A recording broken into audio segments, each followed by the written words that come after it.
So for someone who is like me, and you, we're like sole operators, who do you think are the first 1 and 2 people to have around us?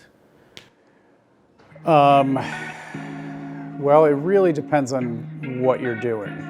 I would say, the difference between doing everything yourself and having one employee is the biggest leap you'll ever make.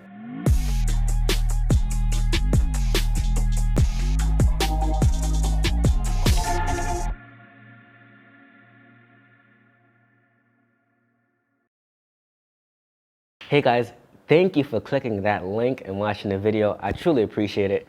Back in my hometown, back in Brooklyn, and welcome to the first episode of New York 100. And today I'm sitting with a very special guest, Jim from CounterEv Furniture. So first off, I actually just want to explain to you like why I kind of do this. So I love entrepreneurship. I love everything about taking an idea and making it reality. So when I saw the furniture that you created, you conceptualized an idea, made it to a reality, a figure, and you're able to produce that to the world. So first off, CounterEv. How did you actually get that name, CounterEv? Well, we started out as Counter Evolution. Okay.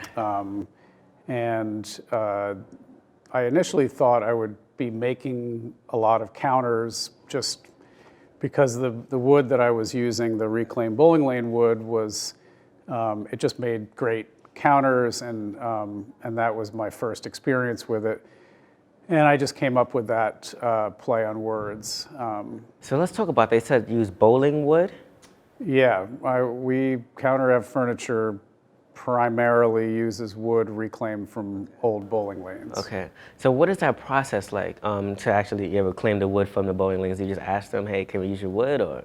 Well, they would first have to be going out of business, Oh, okay. Wow. which unfortunately has been going on kind of exponentially for the last 10 years or so. The bowling industry was so popular back in the 50s, 60s, 70s, and so many bowling centers were made to feed that demand that now that it's less popular as a national pastime or leisure activity, those buildings often become desirable real estate, and a lot of times before I started doing this, that wood was just going straight to the landfill. And it's an enormous amount of wood. It's also many times some of the most beautiful wood you can find. At its best, it's vintage wood that really can't even be found milled anymore. So how does this idea come into mind? How did you even find out about basically the bowling lanes, basically just throwing away the wood? How did you even find out about that? I wanted to build a counter for my New York apartment, and I had just finished building a log home in upstate New York, which was like a 2-year project that I took on because I'm a glutton for punishment. And so I was just wrapping that up, and I had been visiting a place upstate that is no longer in business, but they sold a lot of reclaimed wood. And I went in there at the time thinking I would just get a slab of wood, which is called live edge, which is now very popular. It was much less popular at the moment that I'm talking about. But I really couldn't afford it. It was so rare, and anything in the size that I was looking for was it was out of my budget. So the salesman said, well, we have this dusty old bowling lane wood that's, if you clean it up, it's pretty nice. So I looked at it, and I took it back. I took a 7-foot slab back with me and worked with it, cleaned it, planed it, secured it, and it made just an amazingly beautiful counter. And not long after that, I had been in cartoons for many years, and unexpectedly I lost my job. And so rather than continue down the same path, I started looking at other things that I was passionate about, because losing my job was something that took me by surprise, and I felt like I didn't want to have that little control about the course that my life was taking, so that something like that could happen again. All right, so you mentioned you lost your job, and then this is how a counter-evolution kind of began. So take me through that process, because a lot of times us, as the human experience, we have this dreadful experience or a very painful experience, but what can come out of that is something beautiful. So just kind of take me through that process of losing your job and your thought process, and how this all came about. Right. Well, I think those critical moments in your life are what often shapes your career or the entire path of your life and how you respond to them. I would definitely be the last person to say it was easy, or looking back, I never try to sugarcoat the process of leaving an industry that I was in for 8 years and had been doing very well in, and deciding that there was something else I should be doing. Making the decision is the easy part. Following through and sticking with it when you have to question like whether you should even be doing it 10 times a day is your reality. So I think if you are making a big decision like that, one of the things to keep in mind is that it's the follow through that actually is the hard part. So take me through your follow through. All right, the reason why I'm diving into this topic, because I really do believe everybody has that point of they think is so dreadful.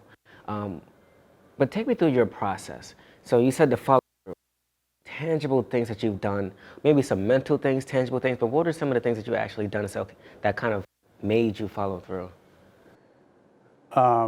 You mean some of the humiliating things I had to do in the Well, for me, example, when I went through that process, it was like, okay, I'm a this, just move, just go, just move, and that was my thing, just move. That's what got me out of this process. For someone, it might be something different. What was it for you? What was that thing you was telling yourself? Well, for me, it was that issue of control. Not so much to be a control freak, but just to simply not put myself in a situation where my life, my livelihood, my career was really dictated by somebody other than myself. So I wanted, win or lose, succeed or fail, I wanted to make sure that I was the one that was accountable for it. That's beautiful. Yeah.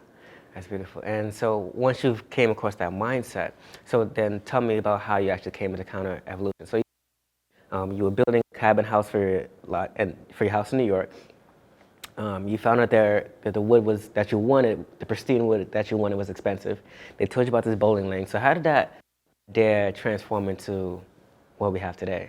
Well, this process had happened. The building of the counter had happened before I was laid off, so it was something that I had done. And when something like a loss of a job happens, you are sort of forced to take stock of your life and think about things. And I just said, is this what I want to be doing? Cartoons. I really came to New York to be a musician and songwriter, and that's kind of how I defined myself.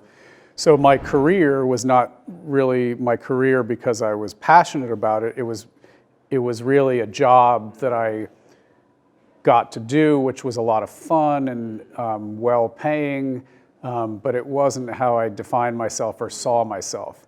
I saw myself more as an artist, so I had to think, like, is there a way that I can incorporate my desire to create something beautiful along with my desire to have control of my career path.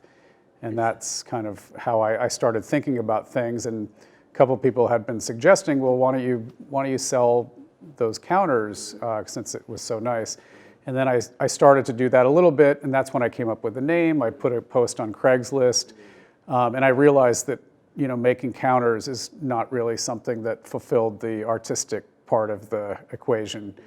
Even though the finishing of it was something I took great pride in and learned a lot about, it wasn't until I started designing furniture that I found something that really made me sink my teeth into something. So furniture design, that came in at your later half in life. Did you ever do anything similar to furniture design before, or it was completely new? No, but I've always been a DIY kind of person. I've always, my father was very much like that. He grew up in the Depression, and he always taught me things, to work with your hands and not be afraid to just dive into something.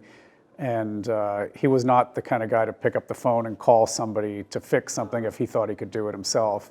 And unfortunately, I've inherited that same trait, and that kind of made me somewhat fearless. As that really happened when I started building the cabin. So much of what I learned by doing. Which isn't always the easiest or best way to learn. Sometimes just, I do research and I plan up to a certain point, and then I'm compelled to get my hands dirty and get in there. And and the other part of that is that I think when you spend your life in one discipline, in my case, music, and really try to figure out what it is to create in that medium, that is pretty easily transferred to other mediums. So I don't think it's like starting over. If you spend your life as a musician and you think about what it is to create art, you go through that same process when you pick up something else, whether it's sculpture or writing or any other creative so what you're saying endeavor. is the tangible skill set might differ, but the mindset and the creative process is the same. Yeah, well put. Okay, so when you started CounterEvolution, and you first started creating counters and selling them on Craigslist, you said. So how did this idea come into a showroom then? How did you get the showroom then? Well, that actually happened much later. Much later, into months, years? Years, really. The first thing I did was got hooked up with the first ever Brooklyn Flea when they were in their first year, and I had a 10 by 10 booth, and I brought my pieces out all summer long, and it was great because I got a lot of feedback from people. I didn't sell a lot because it wasn't really flea market priced furniture, which I understood, but I got the validation that what I was doing was worthwhile, and I was onto something. And it wasn't until really after that summer that I started getting commercial accounts. And some of our first orders were from SweetGreen, Starbucks, and then later on Shakeshack. So when you said you were selling your products at the flea market here in Brooklyn, so you said, what was some of the feedback that you was getting from the people about your counters and your furniture? I could just tell that they could see in some of the furniture that it was either made from reclaimed bowling lanes or there was some association in their life that they recognized. So there was something that resonated with people. And it was really encouraging because people really responded not only to the novelty of what I was doing, because it was a clever idea to make furniture from reclaimed bowling lanes, but that only goes so far. If it doesn't look great, or if it's not functional, or if it's not something that someone's going to fall in love with, then it's not really enough. So the initial problem was the concept was great and people loved the idea of the furniture being made from bowling lanes, but it wasn't the aesthetics? No, I was actually saying that I got both of those. Oh, so the aesthetics there was the only problem was that nobody was buying it. Oh, just that was the only. Like you said, it was at a like a flea market, so no one was able to Right, it wasn't. a couple $100. You don't go to a flea market, looking to invest in a piece of fine furniture. Okay. You're looking for a bargain and a deal. Okay. And I knew how much labor and process went into making the furniture that I felt my prices were fair. They just didn't necessarily connect with the buying market at the flea market, but the response was very positive. And I was just saying they responded both in the sort of underlying idea of using reclaimed bowling lanes, and also they appreciated the aesthetic of what I was going the for. beauty is that you took your idea into the market and you had, first of all, validation that, okay, your idea can actually work. That's very important. Yeah. I remember for me, when I got just my first project, I did like $50 equivalent, and I was like, all right, this can work. Right. But they're saying, oh, it's just $50. It's like, you have no idea. And this is $50 now. Strategize, multiply, hustle, it can become an empire. So I love that you use the word validation. So after the flea markets, then you said it took you about a couple of years to actually build a showroom. So what was that time frame? And between doing the flea markets and the showroom, what were you doing in between that time? Mostly it was commercial orders and learning how to scale up the production of what we were doing and maintain the quality. We always sold to the general public, and so we continued to sell through our website, and when people would find us online, they would come to our shop to look at something, even though we didn't have a showroom.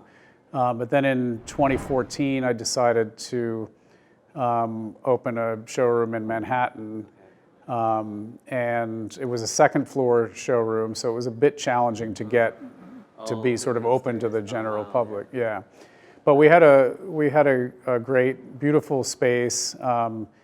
We had a lot of events that were great there. We had music events, poetry events.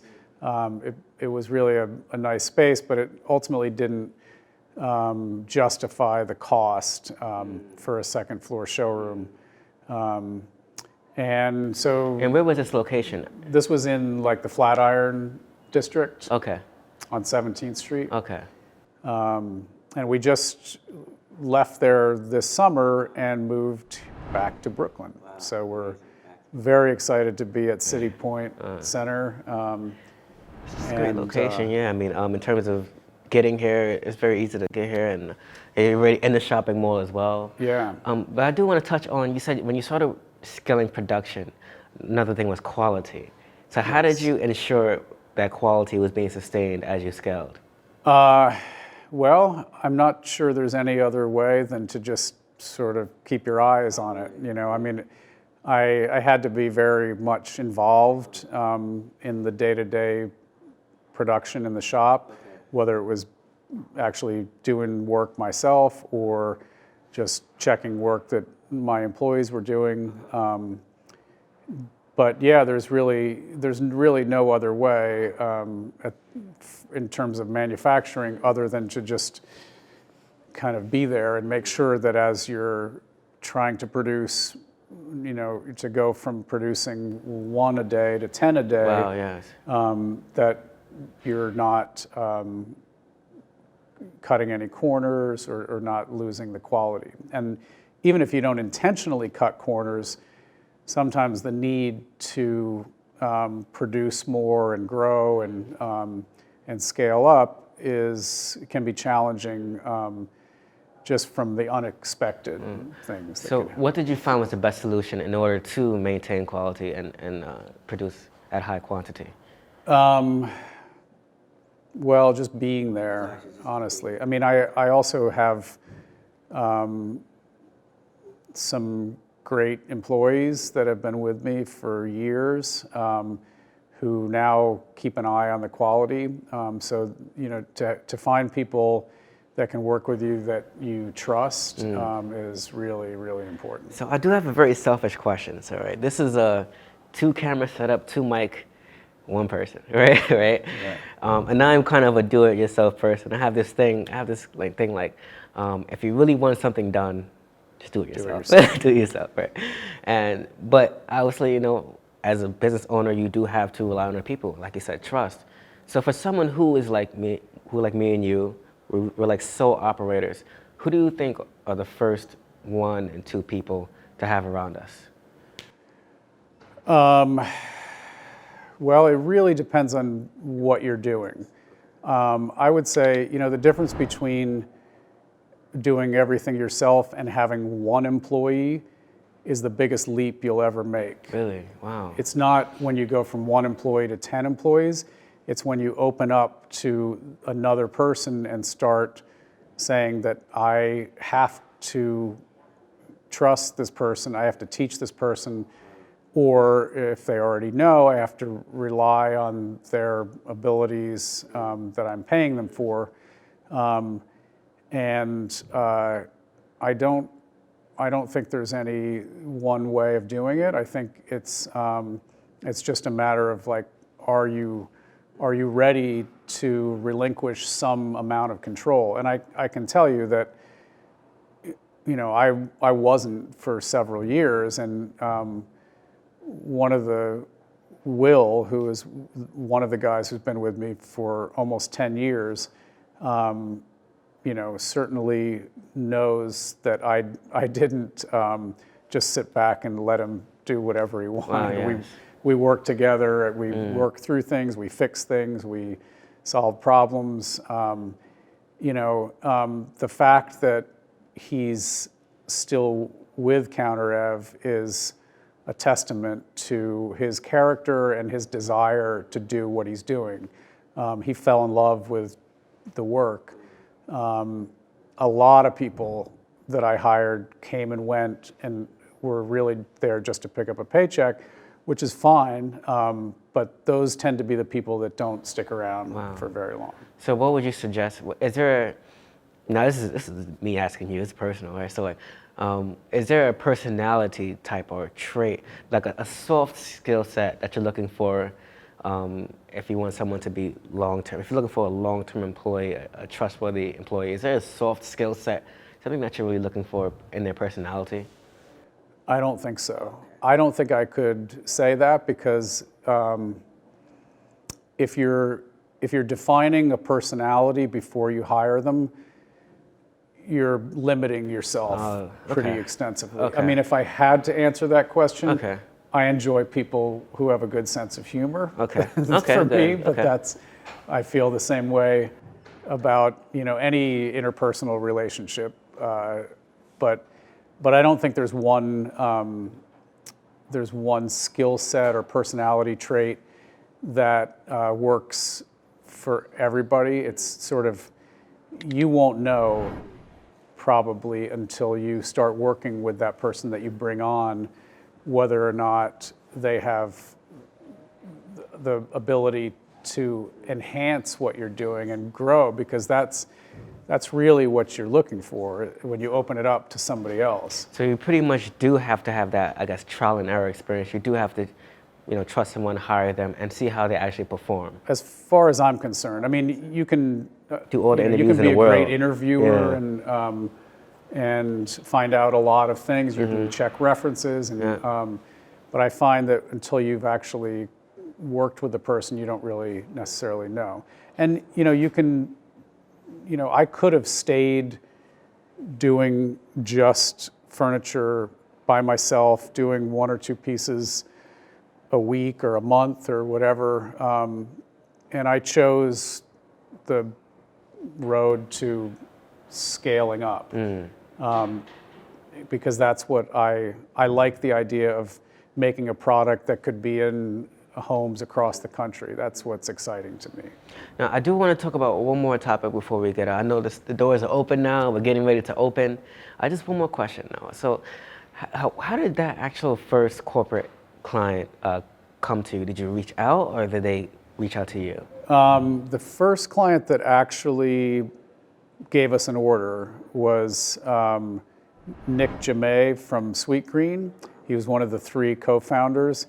And he called me one morning and said, I found you in the middle of the night on like the 6th page of a Google search, and I really like what you're doing. I'm wondering if you can give me a quote. So then he came to my little shop in Brooklyn like that week. Wow.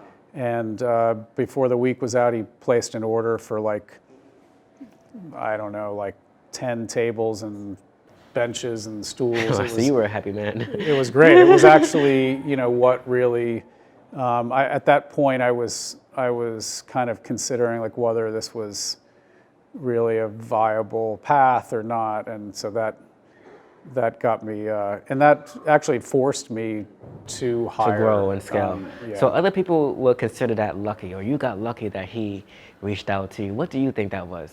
I would say it was definitely perseverance. Luck is a great thing to have, but if you're not out there trying, it's not going to come. I do think all success stories involve a certain amount of luck, and I don't think anybody who's had success would say I did this all myself. I'm completely responsible for it. Nobody helped me. There was no chance that worked in my favor. Yeah.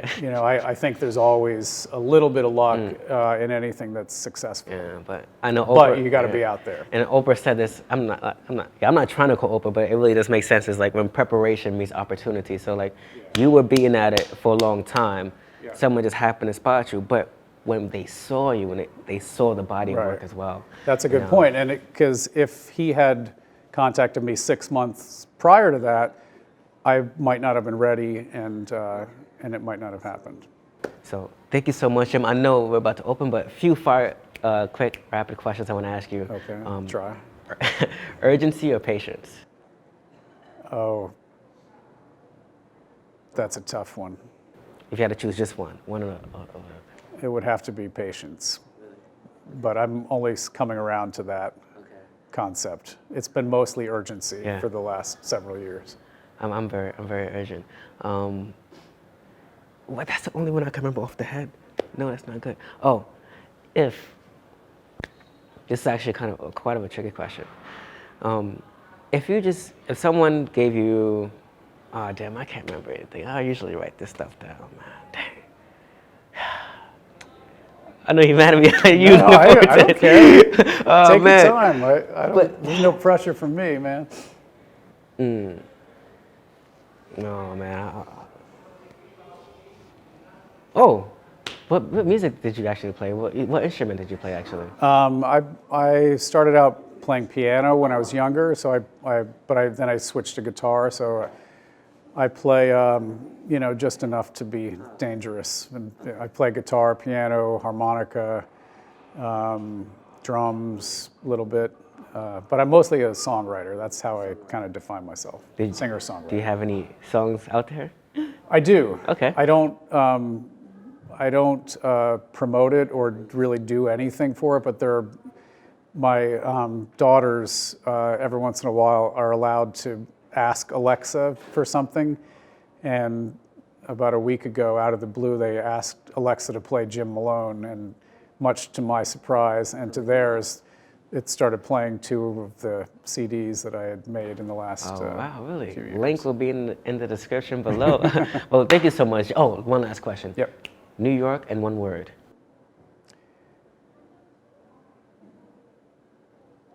Electricity. Electricity, wow. Fantastic.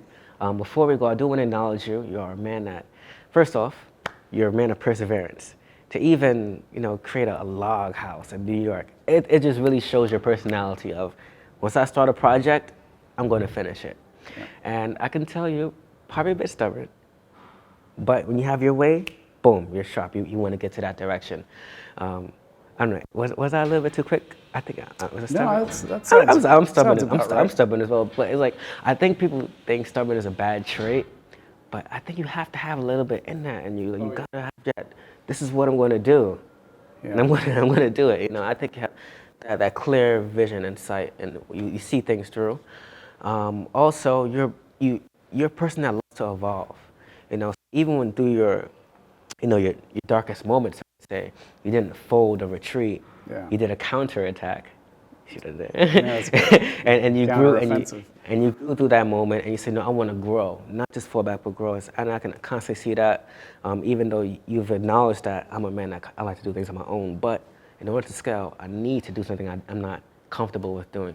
Yeah. So you love to grow and scale and evolve. Yeah, I think evolve is key. I think human beings in general, that's one of our greatest qualities, that we can look at something from a different perspective and change our mind about something. If you're just one person, you know, from the age of 20 for the rest of your life, you know, that's not a very good use of your time, I would say. So appreciate it so much. Would you mind just telling the camera how people can find you, your website?